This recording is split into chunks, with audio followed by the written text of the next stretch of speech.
बिया का घूंघट उठते ही कमरे में खामोशी छा जाती है।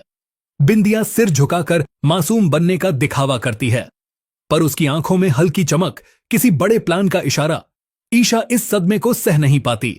उसकी आंखें भर आती हैं और वह टूट चुकी आवाज में कहती है, मुझसे और नहीं सहा जाता।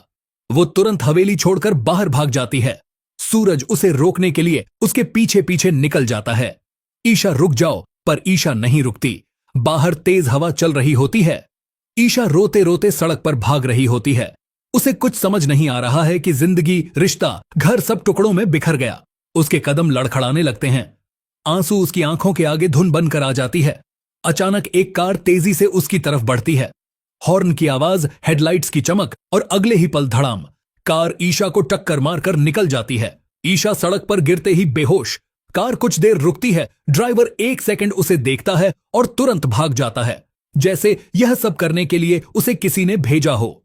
सूरज ईशा को ढूंढता हुआ सड़क पर आता है। जैसे ही वो ईशा को खून से लथपथ देखता है, सूरज चीखता है। ईशा वह तेजी से उसे अपनी गोद में उठाता है। उसके हाथ कांप रहे होते हैं, आंखों से आंसू बह रहे होते हैं। सूरज कहता है, मैं कुछ नहीं होने दूंगा तुम्हें। ईशा तुम उठो। वो इसको अपनी कार में डालकर पूरे स्पीड से डॉक्टर के पास लेकर चला जाता है। डॉक्टर पट्टी करता है। जांच करने के बाद सूरज को बाहर बुलाकर कहता है कि अब यह खतरे से बाहर है। आप चिंता मत कीजिए, लेकिन याद रहे कि इन्हें किसी तरह का स्ट्रेस ना हो।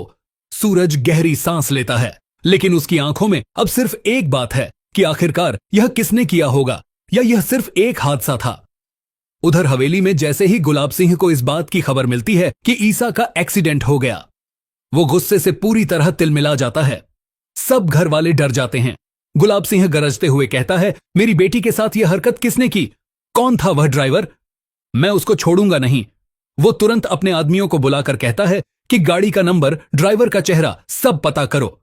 उसके लोग तुरंत बाहर निकल जाते हैं। गुलाब सिंह की नजर बिया पर जाती है।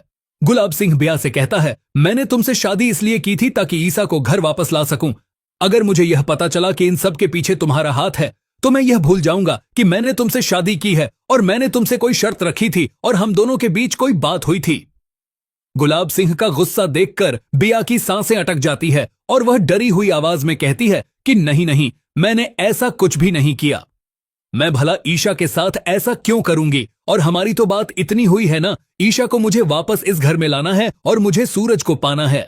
गुलाब सिंह के वहां से जाते ही बिया की आंखों में एक चमक देखने को मिलती है, जहां पर बिया अपने मन में कहती है, गुलाब सिंह, तुम्हें क्या लगा कि मैं तुम्हारे इशारों पर नाचूंगी?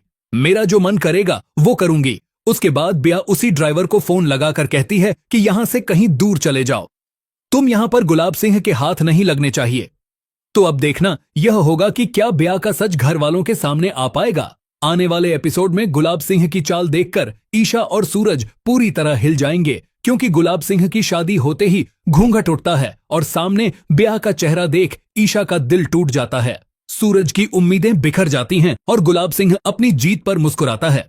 ईशा सोचती है कि गुलाब सिंह को रोका जा सकता था, लेकिन गुलाब सिंह पहले ही बिया को अपने खेल में शामिल कर चुका होता है और सूरज समझ जाता है कि बिया किसी बड़े मकसद से गुलाब सिंह की जिंदगी में वापस आई है। ईशा मानती है कि बिया ने सबको धोखा दिया है और सूरज मानता है कि गुलाब सिंह ने इस शादी को सिर्फ ईशा को हराने के लिए रचा है, जबकि बिया इस चाल से पूरे घर को अपने कब्जे में लेना चाहती है। ईशा जानती है कि बिया और गुलाब सिंह की यह जिद अब एक नए तूफान को जन्म देगी और सूरज समझता है कि आगे घर में सिर्फ लड़ाई और सच का सामना होने वाला है।